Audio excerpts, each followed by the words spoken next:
Eu vou falar agora sobre uma pesquisa. Uma pesquisa, a gente citou ontem rapidamente essa pesquisa aqui no ICL Urgente, uma pesquisa que mostra que a popularidade de Lula voltou a se recuperar. Pesquisa da Atlas Intel, realizada em parceria com a Bloomberg, mostra que a desaprovação do presidente Lula recuou pela primeira vez desde dezembro do ano passado. É manchete no site, no ICL Notícias. Governo Lula tem melhora na aprovação no mês de abril, de acordo com esta pesquisa, que foi apresentada durante um seminário da área financeira. Vamos mostrar, porque ontem a gente citou aqui e não mostrou o gráfico. É importante vocês verem o gráfico, é a nossa próxima tela aqui, vocês darem uma olhada no gráfico. Olha só. Então, em vermelho é desaprova, em azul, aprova. Você repara que desde novembro, dezembro, a desaprovação abriu aqui e ficou maior do que a aprovação em azul. Pela primeira vez, a boca do jacaré volta a se fechar e está quase empatando, né? A diferença que chegou a 9 pontos, agora está em apenas 4% a mais de desaprovação do que aprovação. Mas isso é só uma parte, a pesquisa é bastante longa e também faz a comparação da popularidade de Lula com outros líderes políticos do Brasil. Vamos dar uma olhada? Na próxima tela aqui, também parte da mesma pesquisa Atlas e Bloomberg. Podemos colocar aqui, por favor, a próxima, que é isso, imagem dos líderes políticos no Brasil. Eu não vou ler tudo, tá, gente? Não fique, é muito número, né? Mas eu vou resumir aqui para vocês. Reparem só, o Lula tem uma imagem positiva para 53% dos brasileiros e 47% vem como negativa. Ele tem um saldo positivo de 6 pontos. Só 2 lideranças políticas têm saldo positivo. Está aqui no cantinho ó, o saldo positivo, na cor verde. O Lula tem 6 pontos de saldo positivo e o segundo aqui, que é o Tarcísio, 4 pontos de saldo positivo. O Jair Bolsonaro tem muito mais desaprovação do que aprovação. O Jair Bolsonaro é o quarto aqui na tela. Ó. Ele tem 55% negativo e 44% positivo. Então o Tarcísio hoje está melhor do que o Bolsonaro na avaliação feita pela população brasileira. O Geraldo Alckmin está bem também, o vice-presidente. Isso é um outro sinal de que o governo se recupera, porque o Alckmin tem a imagem hoje em dia muito colada com a do governo. 45 de imagem positiva e 46 negativa, praticamente um empate. Vamos para as próximas telas que mostram a disputa eleitoral de 2026. Diante disso aqui, como é que ficaria a disputa de Lula com outros adversários? Primeiro turno, se o adversário for o Tarcísio, pela direita. Lula, 42,8%, Tarcísio, 34,3%. Depois vem Caiado, Ciro Gomes e outros aqui para baixo. Mas Lula com uma boa margem em relação ao Tarcísio. E se trocar o candidato? Se for a Michele Bolsonaro, já que o Jair não pode ser candidato, está inelegível e daqui a pouco vai para a cadeia. A tela seguinte, Michele Bolsonaro, o Lula abre mais vantagem. 43% Lula, 31% Michele, o que mostra também que a família Bolsonaro tem apoio? Tem. Mas tem muita rejeição. Hoje, para o Lula, é mais difícil enfrentar o Tarcísio, a gente já sabe disso, mas os números agora estão mostrando. Mais difícil enfrentar o Tarcísio do que alguém da família Bolsonaro. Vamos para a próxima tela, que mostra cenários de segundo turno. Como é que seria num segundo turno? Olha só, Lula contra Tarcísio dá um empate absoluto, gente, se for um segundo turno entre os dois. 46,7% para Lula, 46,7% para o Tarcísio. O Lula derrota todos os outros. Eduardo Leite, Ronaldo Caiado, Romeu Zema, Ratinho, Michele Bolsonaro, o Lula e a Michele praticamente empatam com ligeira vantagem para o Lula. E ele também o Lula derrotaria o próprio Jair Bolsonaro. Então é um cenário, se a gente lembrar de como é que estava a situação para o Lula, voltando aqui, por favor, se a gente lembrar como é que estava a situação para o Lula em dezembro, janeiro, fevereiro, março, teve gente dizendo o Lula nem vai ser candidato, o Lula não tem mais chance, e a gente falava, calma, isso já aconteceu. O Lula foi dado como morto politicamente em 2005, no primeiro mandato, na época do Mensalão, e ganhou a reeleição. O Lula foi dado como morto politicamente quando foi preso injustamente e voltou e ganhou a eleição. E agora estavam dando como morto politicamente porque caiu um pouco a popularidade, né? Por causa de aumento de preço, por causa da crise do PIX, né? E aqui os números estão mostrando que o Lula começa a recuperação. Eu sempre digo isso, se a gente foi cauteloso na hora em que caiu, tem que ser cauteloso também agora. Não significa que a situação está fácil para o presidente Lula, mas são números importantes, não é a pesquisa encomendada por partido, é a turma do mercado que quer saber a real. E a real é que o Lula se recuperou e segue forte para a campanha no ano que vem. Vamos falar mais da política nacional. Se o Lula está forte, O PSDB, que já foi um partido tão importante, elegeu 2 vezes o Fernando Henrique Cardoso, né, presidente da República, elegeu o governador de São Paulo, de Minas, Rio Grande do Sul, enfim, tinha um poder, era o segundo partido mais importante no Brasil depois do PT. Hoje, agora há pouco, a executiva nacional do PSDB aprovou o processo formal de fusão com o Podemos, que é um partido sem história, né, sem muita história, não tem a história do PSDB. Foram 38 votos a 0, de acordo com os participantes da reunião, que foi fechada à imprensa. A Laura Couto tem mais informações sobre isso. Laura, por favor. Rodrigo, essa nova agremiação deve ter o nome provisório de #PSDB mais Podemos e vai ser presidida no início em formato de rodízio entre os dirigentes do PSDB e do Podemos. A intenção dessa chapa aí é de manter o número 20 do Podemos, mas aposentar o tradicional 45. Provavelmente o tucano do PSDB vai continuar como símbolo do partido. Futuramente, eles ainda pretendem uma federação com Solidariedade. Vale lembrar que o partido chegou a negociar uma fusão, incorporação ou federação com outros partidos maiores, como o PSD e o MDB, mas não avançou, Rodrigo.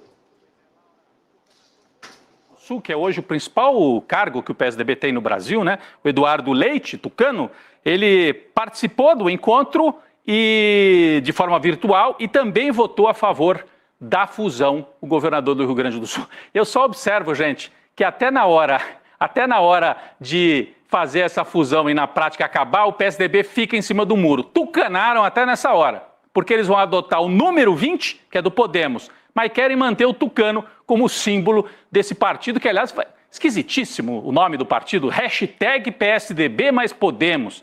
São essas esquisitices que levaram o PSDB até esse fundo do poço, além de ter apostado no golpe contra a Dilma. Aquilo ali foi mortal para o PSDB com o Aécio e depois o Dória, né? Acabou de exterminar o que tinha sobrado de memória ainda do PSDB. Falando ainda da política brasileira, a dupla Ciro e Cid, não, eles não vão cantar não, mas a dupla pode estar de volta. Mais de um ano após o rompimento, os irmãos Gomes sinalizam uma reaproximação. O senador Cid Gomes, que é do PSB, afirmou à TV Jangadeiro, lá no Ceará, que no plano nacional não pretende se posicionar contra o irmão. Olha só o que disse o Cid Gomes, abre aspas, eu jamais estarei em lado oposto ao Ciro na questão nacional. Aqui no Ceará, a gente tem uma visão diferente. Eu o respeito profundamente, mas jamais estarei em lado diferente dele na questão nacional. Penso absolutamente como ele. Gente, não é bem assim. Ele pode dizer isso agora, mas a gente lembra o que aconteceu em 2022. Então, Laura Couto tem mais informações sobre a volta nessa reaproximação entre os irmãos Gomes. Laura. Pois é, Rodrigo, apesar do Ciro já ter sinalizado que ele não pretende disputar a presidência de novo, essa postura conciliadora do senador Cid levantou a hipótese de uma reunificação política entre esses dois irmãos em futuras disputas aí nacionais. Vale lembrar que eles estiveram em campos opostos durante a eleição de 2022. Enquanto o Cid ele apoiou o presidente Lula, o Ciro se colocou como um crítico ferrenho do PT. Esse embate até resultou na saída do Cid do PDT aí no início de 2024, Rodrigo. Pois é, vamos acompanhar e ver se vai ter mesmo essa reaproximação. Falando de política, mas agora política internacional. Olha só, gente, que importante para a gente ver o que está acontecendo com o trumpismo. O Partido Liberal venceu as eleições no Canadá. Com o resultado, o primeiro-ministro interino Mark Carney vai continuar no poder. Os liberais não conquistaram a maioria absoluta no parlamento, vão ter que fazer composição, não chegaram a 172 cadeiras. Mas foi uma surpresa. Quando começou a campanha, o Partido Liberal estava muito atrás. Aí o Trump toma posse, ataca o Canadá, diz que vai anexar o Canadá.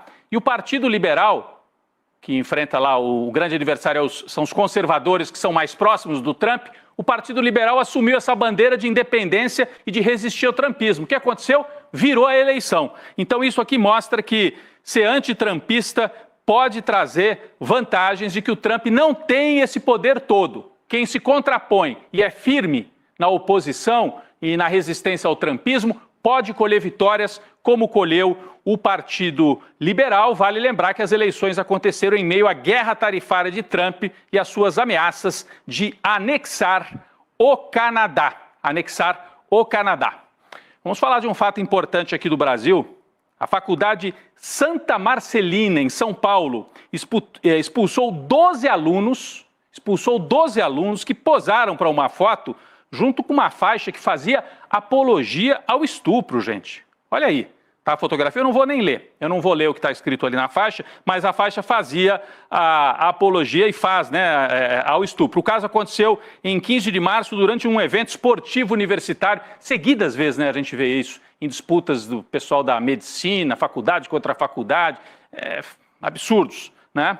A Atlética, né, que é a associação que reúne aí os estudantes, teria sido a responsável pela compra da faixa e pela inscrição da frase. A organização foi interditada pela faculdade, mas isso mostra como é que essa turma, a extrema-direita, está se sentindo à vontade para fazer e falar barbaridades. Do deputado que deseja a morte do presidente no Congresso, aos estudantes que acham engraçado fazer apologia ao estupro. Tiraram a fotografia, aqui os rostos estão tampados, mas rindo e fazendo apologia ao estupro, o que mostra como é que essa extrema-direita está forte, mas pode ser derrotada. A gente acabou de falar do Canadá, onde eles perderam a eleição com enfrentamento político.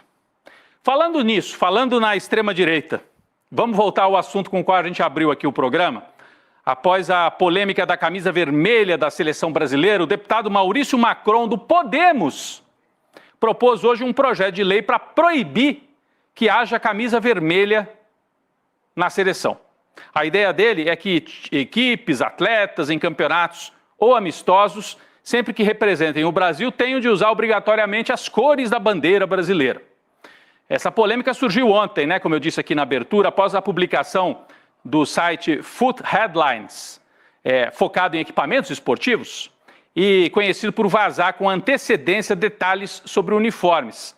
Laura, traz mais informação para a gente. O deputado está querendo proibir, mas o site publicou essa informação que virou uma confusão nas redes sociais, né, Laura? Pois é, Rodrigo, de acordo com esse site, a marca ligada ao ex-jogador de basquete Michael Jordan pode ser a nova patrocinadora da seleção brasileira em 2026. A nova camisa com a cor vermelha estaria disponível a partir de março do ano que vem.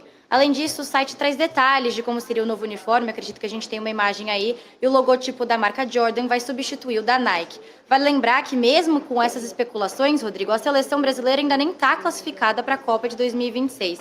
Agora, o William De Luca me pediu para lembrar aqui que a CBF ela pode definir via diretoria que a camisa pode ter outras cores. Ele lembrou que em 2023 eles usaram uma camisa preta contra um caso de racismo sofrido pelo jogador Vini Júnior.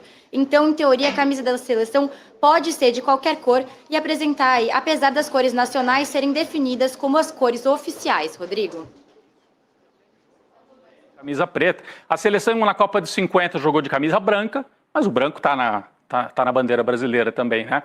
Mas, de qualquer maneira, é a histeria, né, da extrema-direita, uma espécie de loucura política, e achando que é o comunismo. Aliás, vamos ver como é que está a nossa enquete. Nós temos aqui o resultado provisório da enquete. Está aqui, ó. Está aqui. Você é a favor da camisa vermelha da seleção? Os nossos internautas entraram um pouco aqui na brincadeira. Sim, 51%, sim, viva o comunismo. Teve a turma que resolveu dar uma pisadinha no Neymar. Não, o Neymar não merece usar uma camisa vermelha na seleção brasileira. E, por último, 44%, essa discussão é uma bobagem. É uma bobagem, mas eu acho que mostra o grau de loucura desta turma que está vendo o comunismo em todos os cantos. Estão vendo o comunismo até nessa possibilidade da seleção usar a camisa vermelha. Eu, pessoalmente, acho que era melhor não. Usa a camisa amarela, a camisa azul, que o Brasil já ganhou Copa com a camisa azul. São os uniformes oficiais. Podia usar uma vez ou outra, aliás, porque Brasil, de onde vem esse nome? De brasa, de pau-brasil, que por sinal é vermelho. Precisa avisar a turma lá da extrema-direita que o nome Brasil também vem de uma cor vermelha do pau-brasil.